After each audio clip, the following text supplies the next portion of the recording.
Dhanik Bharat Educational Institutions, Inter, IIT, JEE, NEET, admission opened. YouTuber Ravan remand గడువునైతే court మరోసారి పొడిగించింది. Deputy CM Pawan Kalyan అలాగే హిందూ మతంపై వివాదాస్పద వ్యాఖ్యలు చేసినటువంటి నేపథ్యంలో అరెస్ట్ అయ్యాడు రావణ్. ప్రస్తుతం పోలీసుల రిమాండ్లో యూట్యూబర్ రావణ్ ఉన్నాడు.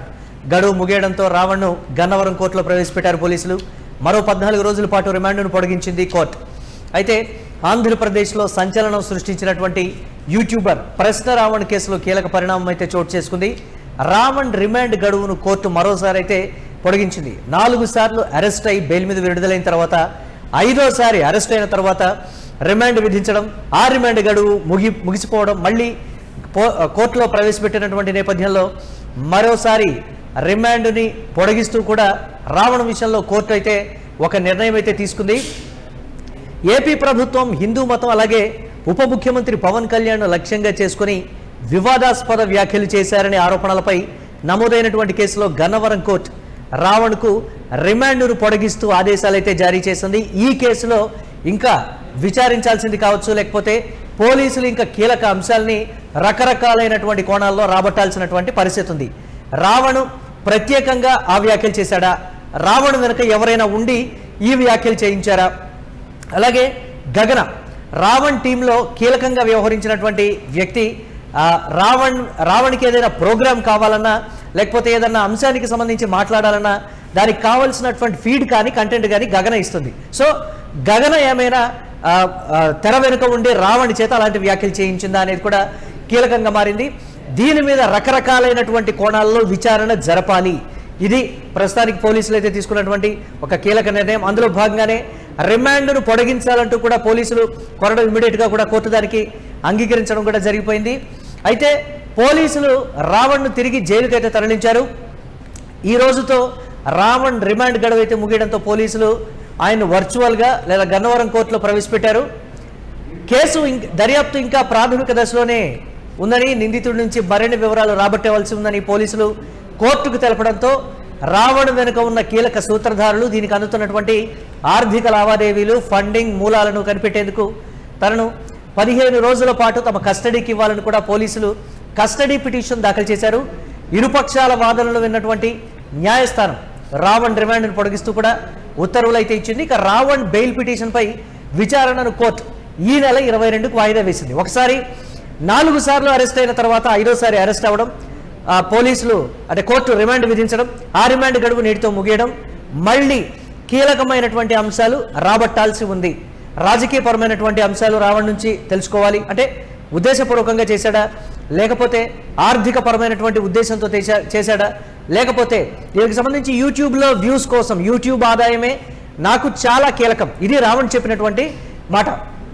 సెన్సేషన్ చేస్తే, సంచలనంగా మాట్లాడితే యూట్యూబ్లో వ్యూస్ ద్వారా డబ్బులు వస్తాయనేటువంటి ఉద్దేశంతో చేశాడా, లేకపోతే ఉద్దేశపూర్వకంగానే హిందూ మతం మీద అలాగే డిప్యూటీ సీఎం పవన్ కళ్యాణ్ మీద వాంటెడ్లీ ఇదంతా చేశాడు. ఒకప్పుడు పవన్ కళ్యాణ్కి వీరాభిమాని అయినటువంటి ప్రశ్న రావణ్ ఎందుకు పవన్ కళ్యాణ్పై వ్యతిరేకంగా ఆ స్థాయిలో వ్యాఖ్యలు చేయాల్సి వచ్చింది అంటే, దీనికి రావణ్ చెప్పినటువంటి మాట, నేను రాజకీయంగా పవన్ కళ్యాణ్తో విభేదిస్తాను, కానీ సినిమా నటుడిగా పవన్ కళ్యాణ్కు నేను అభిమానిని అనేటువంటి మాట కూడా చెప్పారు. తనతో పాటు ఇంకా రాజకీయంగా విభేదిస్తూ సినిమా పరంగా అభిమానిస్తూ ఉన్నటువంటి వాళ్ళు చాలా మంది ఉన్నారు. మరి అలాంటి వాళ్ళని ఎందుకు అరెస్ట్ చేయడం లేదు? ఇది రావణ్ చేసినటువంటి కీలక వ్యాఖ్య. హిందూ మతాన్ని ఉద్దేశిస్తూ చేసినటువంటి అంశం, అలాగే జనసేన నేతల మనోభావాలు దెబ్బతినడానికి కారణమైనటువంటి పవన్ కళ్యాణ్ మీద చేసినటువంటి వ్యాఖ్యలు పర్టికులర్గా రావణ్ మీద కేసులు నమోదవడానికి ఒక కీలకమైనటువంటి అంశంగా కూడా చెప్పచ్చు. రావణ్ వెనుక రాజకీయ బలం ఉందా, లేకపోతే ఉద్దేశపూర్వకంగా చేశారా, లేకపోతే ఒక పొలిటికల్ సెన్సేషన్ అవ్వాలి అనేటువంటి ఉద్దేశంతో రావణ్ ఈ కామెంట్స్ చేశాడా? దీనికి సంబంధించి అయితే ఇంకా కీలకమైనటువంటి వివరాలు తెలియాల్సినటువంటి పరిస్థితి ఉంది. అలాగే రావణ్కి సంబంధించి బ్యాంకు ఖాతాలని, అలాగే గగన్కు సంబంధించి బ్యాంకు ఖాతాలని, వారి ట్రాన్సాక్షన్స్, గత సంవత్సర కాలంగా వారికి అందుతున్నటువంటి నిధులేంటి, యూట్యూబ్ మీదే ఉన్నటువంటి కేవలం ఆదాయంతోనే రావణ్ జీవనశైలి ఉందా, లేకపోతే రావణ్కి తెర వెనుక నుండి ఏమైనా ఫండ్స్ అందుతున్నాయా, అది డిజిటల్ రూపంలో కావచ్చు, లేకపోతే లిక్విడ్ రూపంలో కావచ్చు, ఏదైనా ఆర్థిక మూలాలని బేస్ చేసుకుని రావణ్ ధైర్యంగా బయటికి వచ్చి ఇలాంటి కామెంట్స్ చేస్తున్నాడా? జడ శ్రవణ్ కూడా రావణ్ తరపున 5-6 సార్లు బెయిల్ కేసుకు సంబంధించి వాదించడం కావచ్చు, ఇప్పటికీ కూడా కీలకంగా రావణ్ విషయంలో జడ శ్రవణ్ వాదిస్తూ ఉన్నటువంటి పరిస్థితి ఉంది. దానికి సంబంధించి ఆర్థికపరమైనటువంటి అంశాల్లో ఎవరు సహాయం చేస్తున్నారు, రావణ్ కుటుంబానికి సంబంధించి కావచ్చు, ఇతరత్ర వీటన్నిటికి సంబంధించి ఆర్థికపరమైన అంశాలు ఎక్కడి నుంచి రావణ్కి హెల్ప్ చేస్తున్నాయనే కోణంలో పర్టికులర్గా దీనికి సంబంధించి అయితే విచారణలో ఇంకా రాబట్టాల్సినటువంటి అంశాలు అయితే ఉన్నాయి.